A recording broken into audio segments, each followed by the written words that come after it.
Okay, we're going to go ahead and get started. Thank you all for coming tonight. I appreciate attendance in person and some that are joining us remotely. This is City of Pasco's listening session, open house, for our 2026-2031 Transportation Improvement Program planning and the Capital Improvement Plan, combining the two together.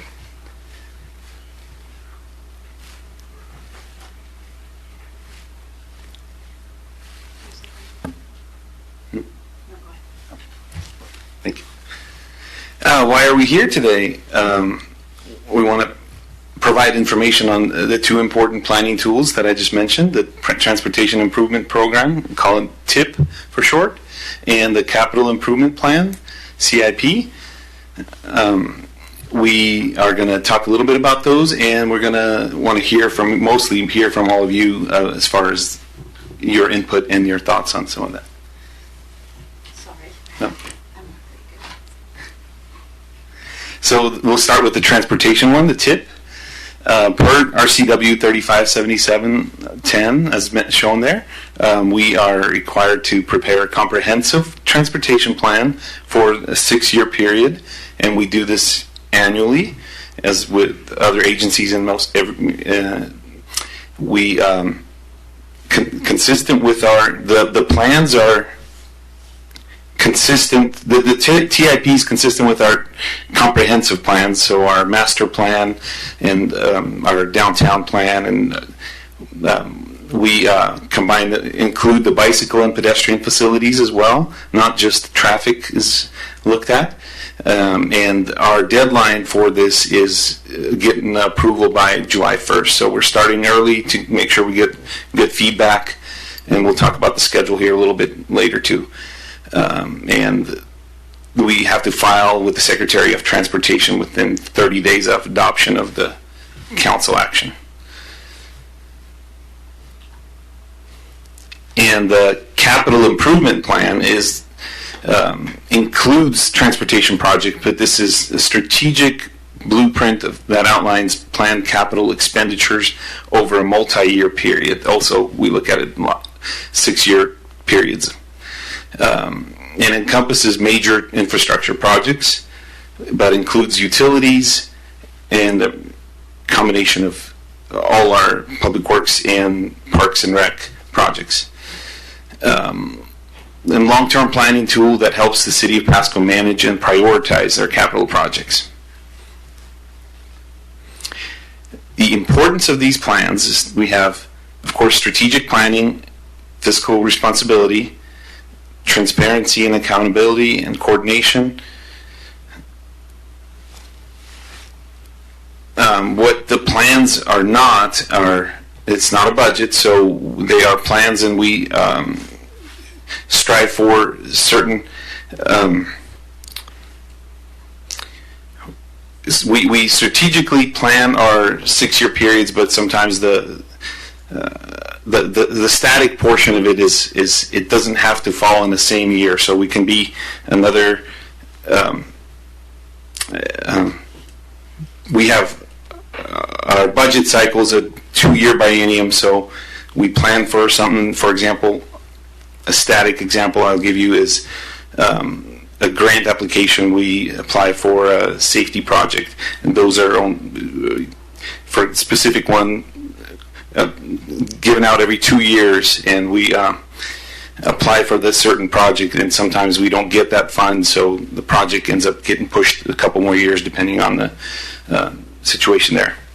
But it's not a detailed project design, it's just a plan with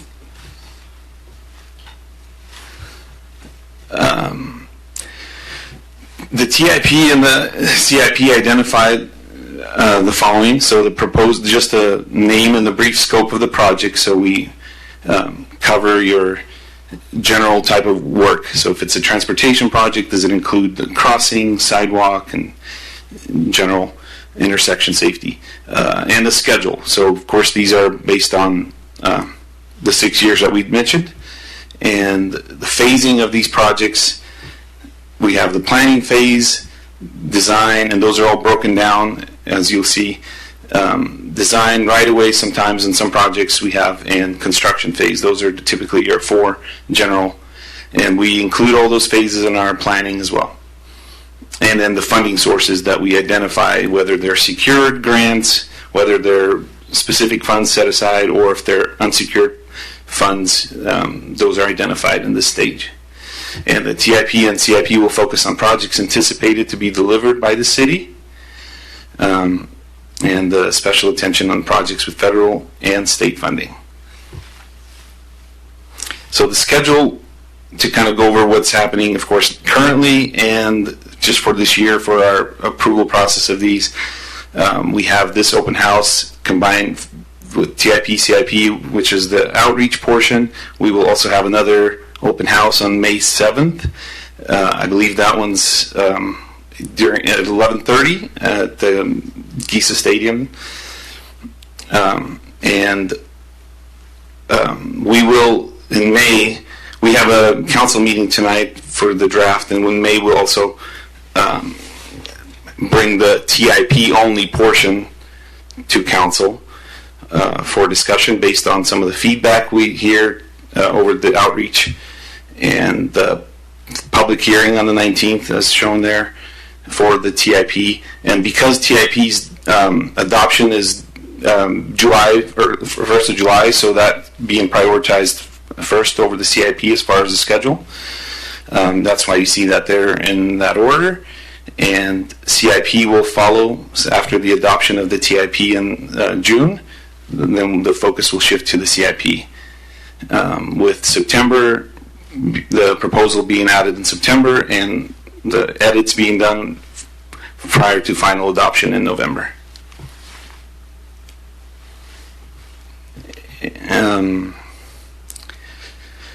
So for community input, we have the staff from both Public Works and Parks and Rec and City Manager's Office are here. So if this is kind of an open house situation, so we have we want your guys' input. We want questions. We will walk around. We have a couple maps. We have a map that's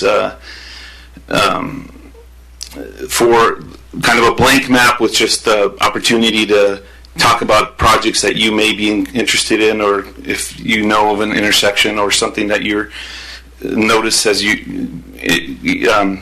it's not already a project in our last year's TIP, which we have there for reference. The second map is our TIP, and we have some handouts that show all the kind of a little more details of the projects for last year's TIP, so for reference. But there's a QR code, as you'll see on that map. We encourage everybody to scan it, and that gives you an opportunity to provide online comments. And also we have sticky notes if you prefer to put in by hand. We have pens and sticky notes if you want to just map on the location that you're inquiring about, and we will gather all that information and appreciate everybody's input there. So as I mentioned earlier, the 5/7 date is for the second opportunity at the Gisa Stadium. That'll be at 11:30, which will be the next in-person opportunity. So thank you all for coming, and we will, I can go up there, staff will answer any of your questions, and kind of again, this is an open house, so any feedback, we will also have a few questions maybe coming through online, but yeah, this is an open house in discussion, so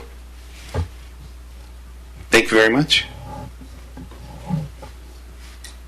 Any guys questions?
Which one is lowering the levy?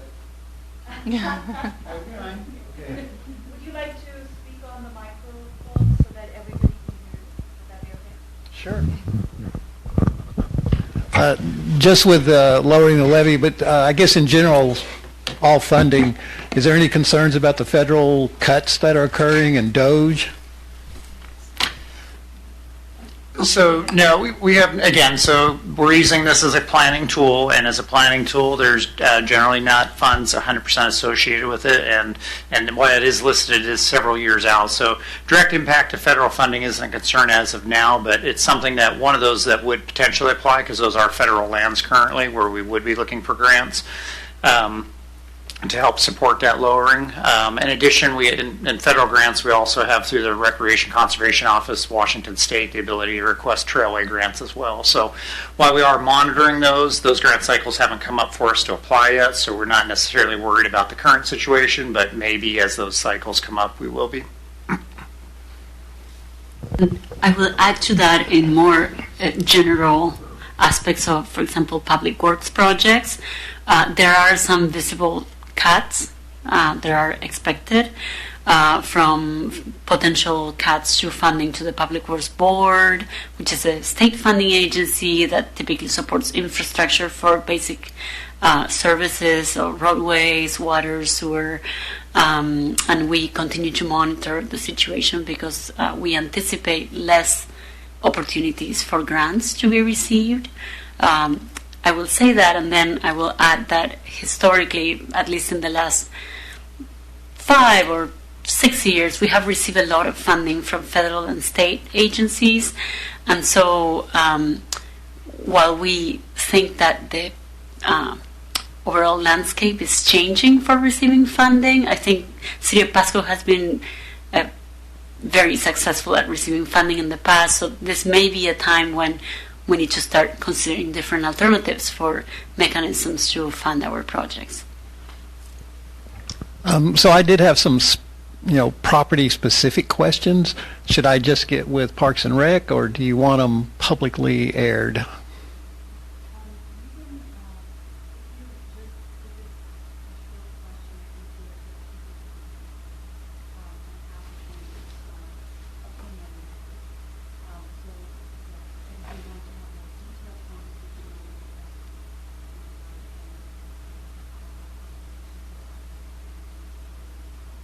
Okay.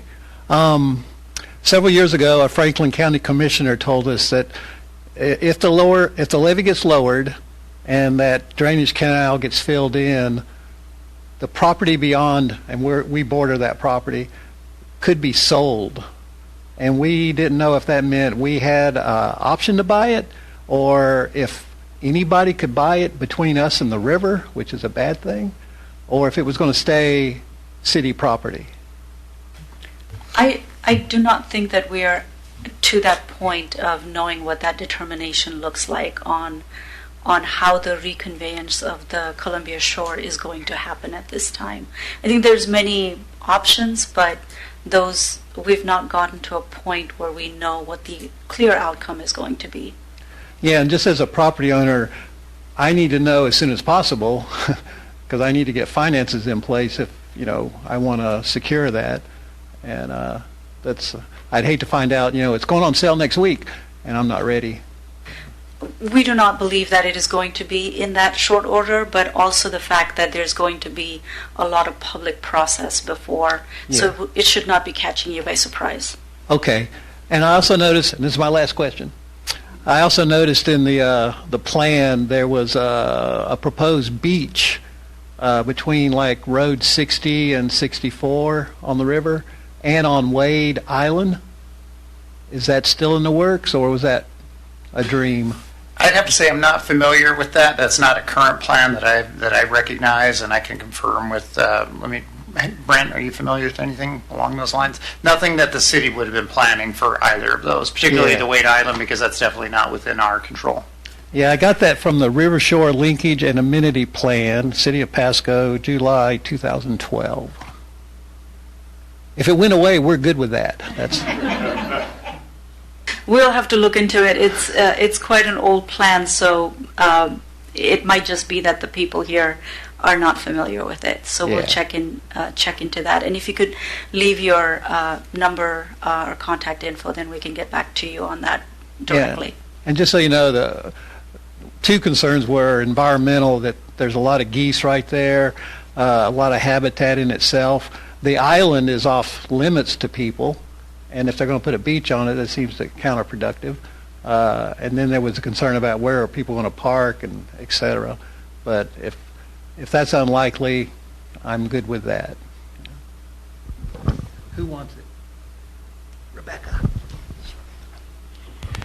So is this an appropriate venue to ask about specific overlay programs or asphalt maintenance? Okay. So I was looking at the plan for overlay, and I don't know if you've driven down Road 28 to Lewis recently, but it is rough. I mean, there are holes in there and a lot of just broken concrete. And then as you're going down 28th and coming around to A Street down by the river, there is absolutely no striping, and there's also no lights. And that wouldn't be such a big deal, except that cars park on one side there in the middle of the night. I mean, when they come home from work. So especially in the winter months, it would really be helpful to have at least striping around the parking, because there's no sidewalks, there's no way to tell where the road is. I mean, it'd just be helpful to have striping there. Appreciate that. Yeah, no, and we'd love to get your comments there and compile them as well, because yes, but we do have an annual pavement preservation program and consists of crack seal, chip seal, and overlays. So I believe the 28th that you mentioned is one of the top ones that's identified. And that is in our tip. And we have a general annual pavement preservation program. We had last year completed a pavement rating program that identified all the ratings in our streets. So we have a really good picture of what to, there's quite a few that have bad conditions too. So we will, that's part of their plan, and is prioritize and see what we can get within the budget and how many streets we can address. And as far as the striping, yeah, we will gladly address that. We usually springtime's a good time to get the restriping going. So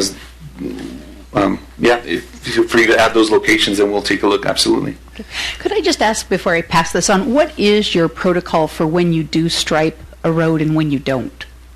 It depends on, so there's, as far as pavement markings that are used, there could be thermoplastic, which are longer term markings that will give you, maybe depending on the road, if it's a busy road with lots of trucks, but it's not going to last as long as other roads. But you can get a lot more years than if you use paint, which is, when paint's used, sometimes you need to do it annually, but the paint is cheaper. So there's a little bit of, we mostly use thermoplastic, so it depends on that cycle when it's wearing out, and it depends on the traffic on that street, how fast it'll wear out. So streets like Road 68, Burden, they'll have a lot more traffic, so that could play into it. And also change in lanes will make it go faster. So there's a lot of variables, but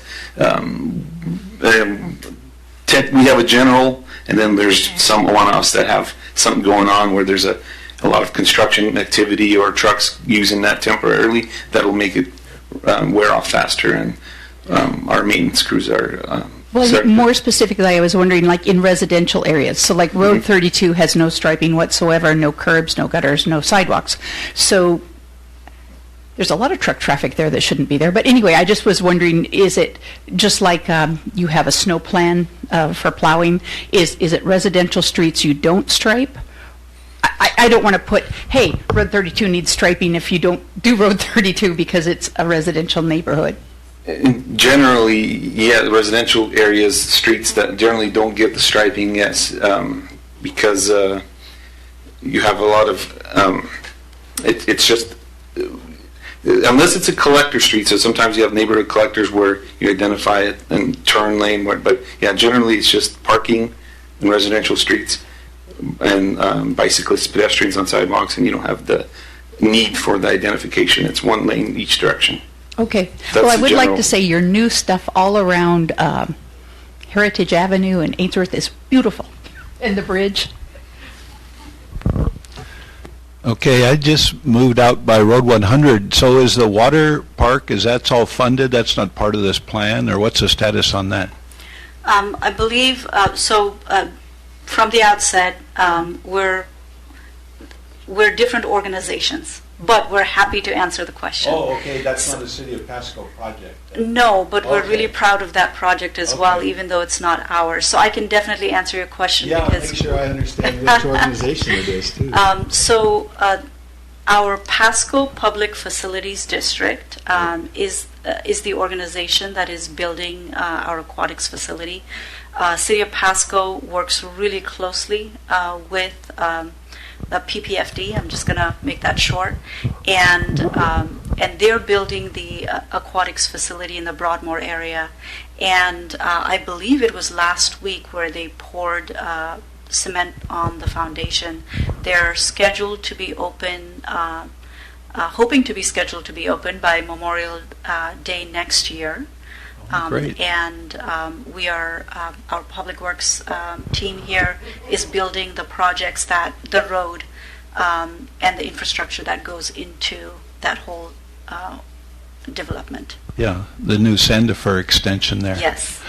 So I had one more question. I went to a groundbreaking the Port of Kennewick had over at Vista Field, and they emphasized a lot through Benton County. They were able to receive rural development funds to help with the infrastructure there to facilitate their private development. And I just wondered if Franklin County had been generous with the City of Pasco that way. Not yet, but we definitely work with Franklin County quite closely, and there have been projects in the past that we've utilized for some of our industrial reuse projects, so definitely benefited from their generosity. And we also have our Port of Pasco Economic Development Director in the audience. Sorry, Stephen, I'm calling you out. And Port also receives and has received funding from that pool of money. So they've not provided funding for that specific project, but both the city and the port has received funding for other projects from Franklin County. Yeah, thank you. I do want to acknowledge that we do have two of our council members at the audience, the one with the microphone right now, David Milne, and also Peter Harpster in the back there. So thank you for attending, and they definitely encourage us to have these outreach and ensure that we're talking with all of you to make sure they understand what it is that you would like to ensure that they are representing the residents of the city. So definitely appreciate their guidance and leadership. Thank you, and I'm just here to listen and see what my community has to say. So, do you have any? Oh, I guess we don't have any, so I guess I'll turn it over to you.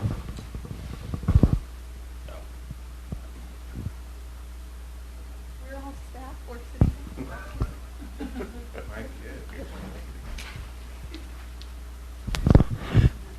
So from another perspective, I work with Basin Disposal, and we know that the legislature has changed zoning for housing, and it is causing us some concerns because the way the regulations are currently, it's possible to put one house behind another house, which means you can't get a garbage truck up there to give them curbside recycling. So just as you are developing these long-term plans, we would ask that you keep us in mind for if you put garbage cans on a busy arterial, we're going to be holding people up on garbage day. If you do those friendlier communities where it's really narrow streets, we're going to be holding traffic up on garbage day, which if everybody understands that, it's fine, but just keep us in mind, please.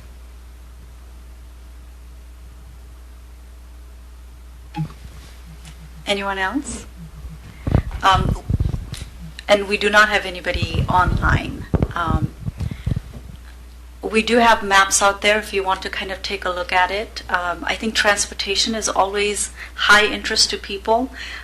We love utilities here, but that's hard to see until the water stops running. But transportation is one you're driving every day, and there's a lot that can be frustrating, but also you're our eyes because we can't be on every street at a specific time. So there's things that you see that we do not see in a more real time. So if you want to go out there, kind of take a look at things, we can and see if you have any perspective.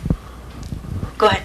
Well, I did see in the budget, the link that I got about the budget, it mentioned like maybe 30 or 40 or 50 acre plot of land to make a big city park. Mm-hmm. And I was wondering if there was any, if you could flesh that out a little bit.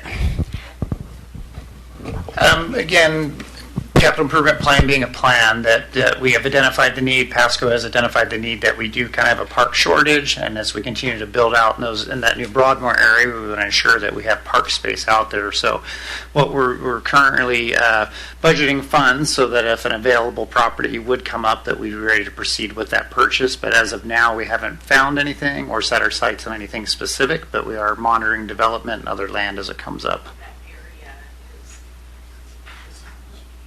We do have a park plan that we can send you a link to, and it does identify certain areas that are ideal for neighborhood parks and community parks. And I'll be honest, I started working at the city early 2017, and I remember talking about this really big park.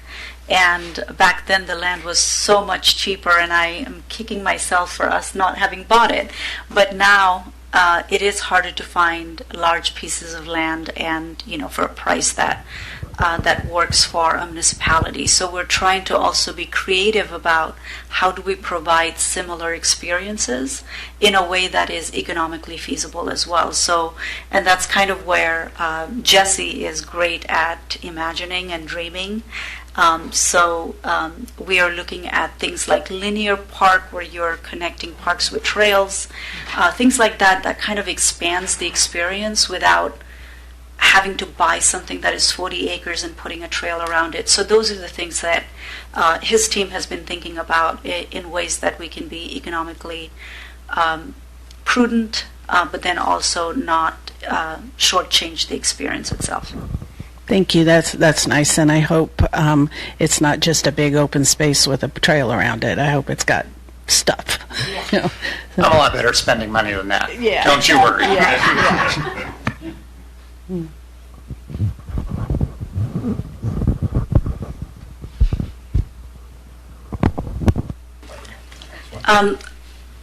Go ahead. Oh, okay.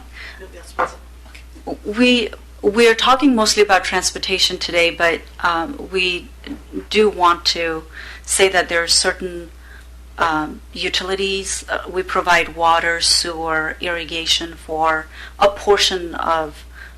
So just because you get irrigation, it might not be from the city of Pasco, depending on where you're living.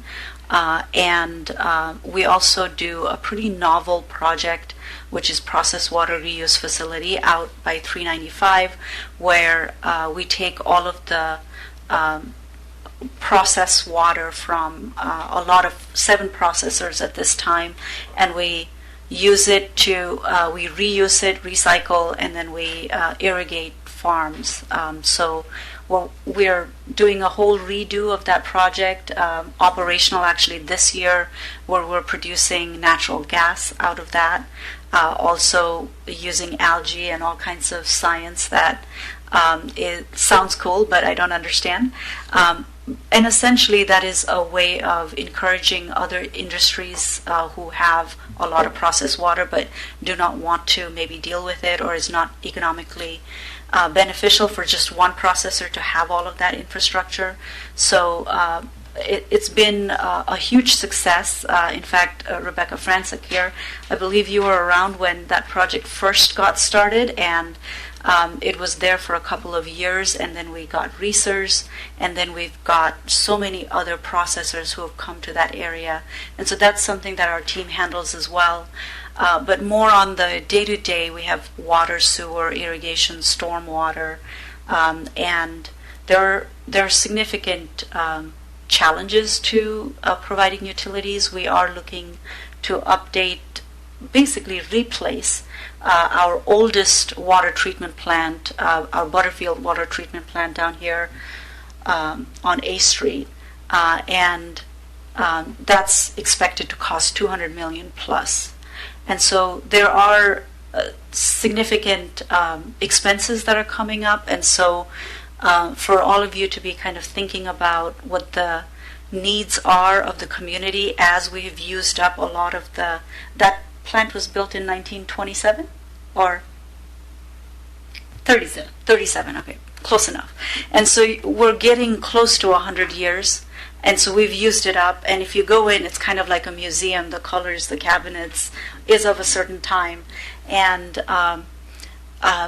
we're looking to replace that. But expenses are significant, but needed because it's water. We need water to live in this community. So that's something that I want to highlight because the economic impact is significant, but also something that we really need to be able to replace. And the other part is, what is the cost of kicking the can down the road?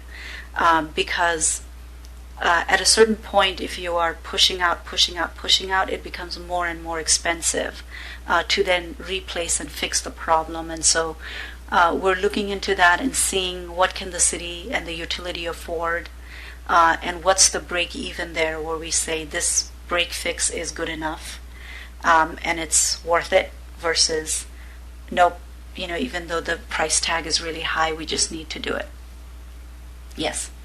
I would just like to say I was watching the meeting last week when you were presenting why you have structured rate cases to do all of that. And I so appreciated your explanation to council that doing it from your gut is not defensible to the public, that you really do need to have numbers to back up why you're doing what you're doing and how you arrive at those costs. So thank you for that very detailed report, which I see is on your agenda tonight. It's interesting. I always have a gut instinct, but then I have to have my math behind it. And I, as a taxpayer, appreciate that you have that math for me to look at. Yes, Stephen? Okay, so you talked about water. It's been a year or two since I paid attention on the sanitary sewer side. Have you completed the improvement, the updates to the treatment facility? Well, thank you for asking. We love talking about water and sewer. So the wastewater treatment plant has been upgraded. So there were two big phases of improvements. The first phase is complete. We're finishing some electrical work that got delayed due to delivery. So really it was operational minus those electrical components. Now those have arrived and they're being installed and programmed. And then the second phase is just about to being done. We expect that it will be completed by, I think, the fall of this year. So those two projects were very big projects that were very complex. We did work in the water, building a new outfall, so that's the pipe that takes the treated water back into the river, so it's clean-ish water. It's clean water. It's water that meets the quality of the river after it's been treated, right? And there was work within the plant as well, so there were two very big phases. Each of those phases, the first one was about $27 million. The second one was in the order of 32, divided into two contracts, one for in-work water because of timelines with and specialty work, right, dealing with fish habitat and other things. And that second project is just about done. So now we will let the improvements run and we will evaluate how those are working. And there are some other planned improvements, which will be phases 3 and 4, but those will be fine-tuned with the information and the data that we collect as we are treating that wastewater and seeing how the first two sets of improvements have benefited our treatment. So overall, the intent is to double the capacity of that plant, and for the components that we have tackled, that is true. We still have some bottlenecks, but instead of being at 6 million gallons per day of treatment capacity, we are now at about between 9 and 10. So we have gained quite a bit of capacity. Thanks for asking.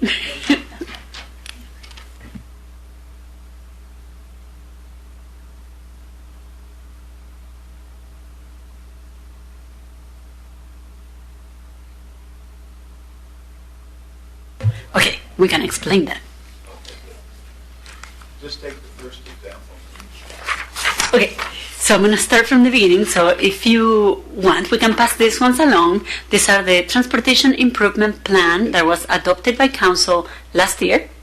And this is our starting point for TIP this year, right? So we had a plan that was approved last year. We look at this plan, identify what needs to be edited, what has changed, and so that this was our starting point this year. What you're seeing on one side of the printout, so the one that looks like this, that doesn't have like it's not like a scale.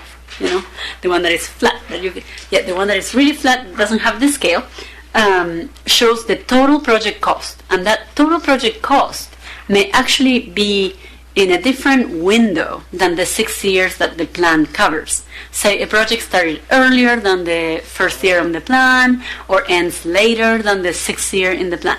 So then when you turn around your sheet, like this, you will have kind of like this stair-looking setup of projects from closer to the year in which the plan begins to the further out in the future, to year 6. And these numbers, the total that you're seeing there, is the total cost within the 6-year period. And so that would explain the deltas, unless we have an error. Yeah, so you have to add the gray column to the Yes. 6 years. Yes, and so we like to have a full project cost so that it is clear to everybody looking at it that maybe the project is, say, a $20 million project, but really in the 6 years that you're looking at, you're only capturing a portion of it. And so then we can explain, why is it not scheduled sooner? Well, maybe there is no plan to receive that much funding in that period.